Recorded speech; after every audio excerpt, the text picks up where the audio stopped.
नमस्कार, मैं हूं आपके साथ अभिषेक पुंडित। दिल्ली के मुख्यमंत्री अरविंद केजरीवाल अपने पुराने दोस्तों और साथियों के साथ तिहाड़ जेल में पहुंच चुके हैं। राउज एवेन्यू कोर्ट ने उन्हें 14 दिन की न्यायिक हिरासत में तिहाड़ भेज दिया। तो ऐसे में केजरीवाल के लिए, उनके मंत्रिमंडल के लिए, दिल्ली के एलजी के लिए और दिल्ली के लोगों के लिए सबसे बड़ी परेशानी खड़ी हो चुकी है कि आखिर अब सरकार कैसे चलेगी, क्योंकि जेल में जब केजरीवाल रहेंगे तो कुछ भी कॉन्फिडेंशियल नहीं रह जाएगा। वो आमने सामने किसी से मिल भी नहीं पाएंगे। तो ऐसे में अब केजरीवाल की तरफ से जो कथित लेटर सामने आ रहे थे और उनके मंत्री वो संदेश जनता तक पहुंचा रहे थे, वो भी नहीं आ पाएंगे। तो सरकार में मौजूद मंत्रियों के बीच टकराव बढ़ेगा, लेकिन ये टकराव तो आगे आने वाले वक्त में बढ़ेगा। लेकिन केजरीवाल की पत्नी सुनीता केजरीवाल ने दिल्ली में विपक्ष के शक्ति प्रदर्शन के दौरान की विपक्ष में बवाल मचा दिया। एक तरीके से उनकी अनदेखी ऐसे कर दी जैसे उनकी कोई वैल्यू ही नहीं है। सुनीता केजरीवाल ने ऐसा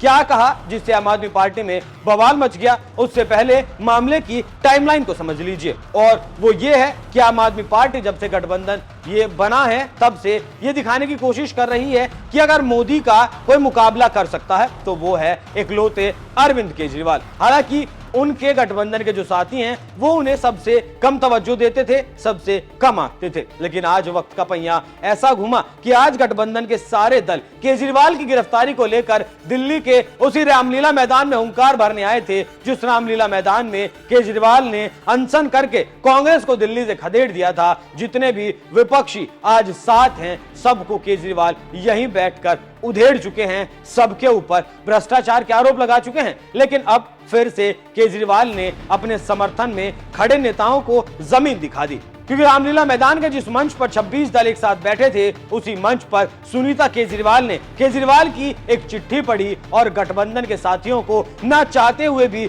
इस चिट्ठी पर हामी भरनी पड़ी। मौजूदा हालात को अगर देखें तो सुनीता केजरीवाल अरविंद केजरीवाल की राजनीतिक वारिस दिखाई दे रही हैं, और केजरीवाल की वारिस ने गठबंधन की तरफ से केजरीवाल को वारिस के तौर पर, गठबंधन के वारिस के तौर पर दिखा दिया है। सुनीता केजरीवाल ने गठबंधन के मंच से केजरीवाल की एक चिट्ठी पढ़कर सुनाई, जिसमें केजरीवाल ने लोकसभा चुनाव के लिए 6 गारंटियां दी। लेकिन जब सब एक साथ चुनाव लड़ रहे हैं तो क्या गठबंधन धर्म के हिसाब से केजरीवाल को इन गारंटियों के बारे में चर्चा नहीं करनी चाहिए थी? करनी चाहिए थी, लेकिन आपकी तरफ से ऐसी कोई चर्चा नहीं की गई और केजरीवाल अपनी बनाई पिच पर खुद ही बैटिंग करने लगे। गारंटियों का पिटारा गठबंधन पर थोप दिया गया। इन गारंटियों को गठबंधन को मौन रहकर मानना पड़ा, क्योंकि बड़े दिनों के बाद गठबंधन के नेता किसी मंच पर साथ आए थे और मंच पर तकरार नहीं दिखा सकते थे। सुनीता केजरीवाल ने केजरीवाल की चिट्ठी पढ़ते हुए कहा,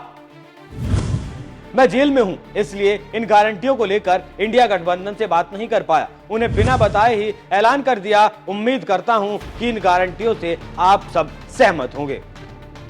अब शब्द केजरीवाल के थे, जुबान सुनीता केजरीवाल की थी और तालियां गठबंधन बजाने को मजबूर था। तालियों के साथ सहमति भी जतानी होगी। हालांकि गठबंधन को इस तरह के खेले की कोई उम्मीद नहीं रही होगी, लेकिन बेइज्जती तो हो गई। और साथ ही साथ कैदी केजरीवाल ने जो करके दिखाया है वो कोई और नेता नहीं कर पाया। गठबंधन को एकजुट कर दिया। जो कांग्रेस भाव देने को तैयार नहीं थी, आज वो खड़ी होकर ताली बजा रही है। और साथ ही हो सकता है अपनी बात मनवाकर केजरीवाल ने साफ तौर पर संदेश भी दे दिया कि अब मोदी के सामने एक ही नेता है और उस नेता का नाम है अरविंद केजरीवाल। यहाँ केजरीवाल के इस संदेश ने राहुल बाबा के सपने को भी चकनाचूर कर दिया। हालांकि उस सपने का वैसे भी कोई वजूद नहीं था, लेकिन अब तो उम्मीद भी मर गई। तो जिस तरह से सुनीता केजरीवाल ने मंच संभाला, उससे साफ कर दिया कि अब दिल्ली वही चलाएंगी, और केजरीवाल की चिट्ठी पढ़कर साफ कर दिया कि मोदी के सामने अगर कोई नेता है